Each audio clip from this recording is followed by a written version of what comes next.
দুঃসময়ে বিএনপি ছেড়ে যাওয়া নেতারা এখন কে কোথায়?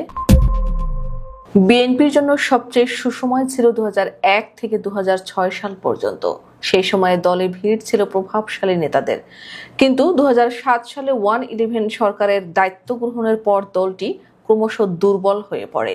তখন থেকে কিছু নেতার অবস্থান বিএনপির বিরুদ্ধে দৃঢ় হয়। এই নেতারা সংস্কারপন্থী হিসেবে পরিচিতি পান। পরবর্তীতে স্বৈরাচারী হাসিনার দীর্ঘমেয়াদী অবৈধ শাসনকালে বিএনপির অনেক প্রভাবশালী নেতা পদত্যাগ করেন।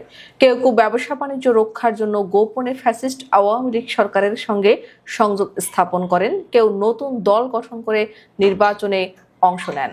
2024 সালের 5 আগস্ট শেখ হাসিনা সরকারের পতনের পর পরিস্থিতি বদলে যায়। আওয়ামী লীগের কার্যক্রম নিষিদ্ধ হওয়ায় দেশে বিএনপির প্রভাব বেড়ে যায়। এই সময় বিদেশে থাকা নেতারা দেশে ফিরতে শুরু করেছেন, আর দেশে থাকা নেতারা দলে ফিরে যাওয়ার চেষ্টা করছেন। দল ছেড়ে যাওয়া অনেক নেতা ইতোমধ্যে পুনর্বাসিত হয়েছেন, আবার কেউ দেশে ফিরলেও এখনো পদ পাননি। বিএনপির স্থায়ী কমিটির মির্জা আব্বাস বলেন, বহিষ্কৃত ও পদত্যাগ করা নেতারা গণসংযোগ করছেন, তাদের দলে ফেরানো নিয়ে হাইকমান্ড সিদ্ধান্ত নেবে।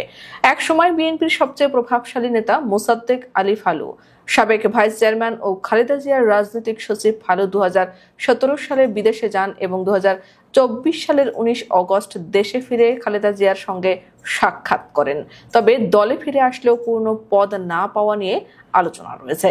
ব্যক্তিগত কারণ দেখিয়ে 2019 সালে বিএনপি থেকে পদত্যাগ করেন ভাইস চেয়ারম্যান এম মোরশেদ খান। বর্তমানে তিনি সিঙ্গাপুরে বসবাস করছেন।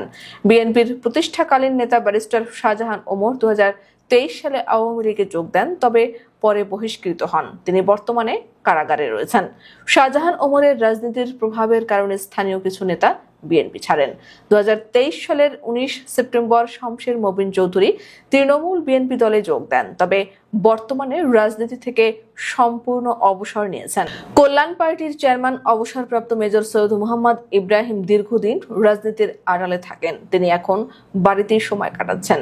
চট্টগ্রাম সিটি কর্পোরেশনের সাবেক মেয়র মঞ্জুর আলম বিএনপি ছাড়েন 2016 সালে, পরে আবার আওয়ামী লীগে যোগ দেন।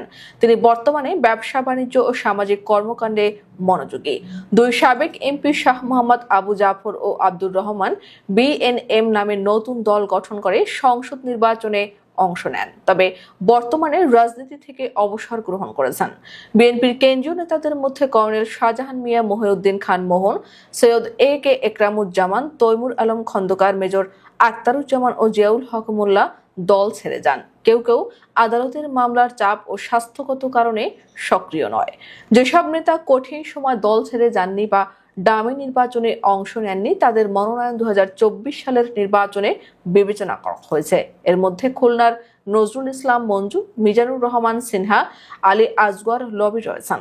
সংক্ষেপে, বিএনপির কঠিন সময় দল ছেড়ে যাওয়া নেতারা এখন দেশে ফিরে আসছেন। কেউ পুনর্বাসিত হয়েছেন, কেউ পদবি পাচ্ছেন না, তবে সক্রিয়ভাবে দলে ফিরে যাওয়ার চেষ্টা চালাচ্ছেন।